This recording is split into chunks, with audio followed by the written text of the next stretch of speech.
আমার অনেক টাকা পয়সা লাগবো, আর টাকা পয়সা আমি চাই। আর এমন একটা কাজ করে দিবেন, এই দুনিয়ার ভিতরে কোনো মসজিদে যাতে আজান না দিতে পারে, আজান দিলে আমি ঘুমাইতে পারি না।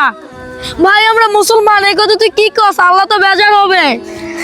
আমি চাই সবাই যেন দিনের পথে চলে, 5 ওয়াক্ত নামাজ পড়ে। যারা গরিব মানুষ আছে তাদেরকে অনেক টাকা পয়সা দিবেন। এই বেটা তুই চুপ থাক। এই জিন, আগে আমাকে অনেক টাকা পয়সা দেন, আমি কোটিপতি হতে চাই। দাঁড়া, আমার রূপটা চেঞ্জ করে নেই। ওয়া, এই বাচ্চা হয়তো চাইলো, এখন তুই কি চাস বল? এই বেটা তুই চুপ থাক। এই জিন, আগে আমাকে অনেক টাকা পয়সা দেন, আমি কোটিপতি হতে চাই। তোর অনেক লোভ, আর লোভী মানুষ সবসময় ধ্বংস হয়। নে, তোকে ধ্বংস করে দিলাম।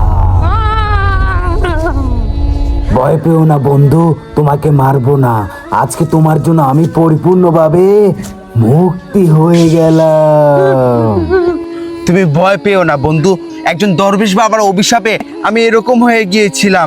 আজকে তোমার এই ভালো পূর্ণতার কারণে আমি মুক্তি পেয়েছি 20 বছর পর। আমি তোমার এই দোয়া আল্লাহর কাছে করব। আল্লাহ, তুমি এই বাচ্চাটির দোয়া কবুল করে দিও, কবুল করে দিও। হে মহান রব্বুল আলামিন, তুমি তোমার রহমান নামের উসিলা পৃথিবীর সকল মুসলমান ভাই বোনদেরকে 5 ওয়াক্ত নামাজ পড়ার তৌফিক দান করো। তো বন্ধুরা, ভিডিওটি ভালো লাগলে অবশ্যই সাবস্ক্রাইব করে যাবেন।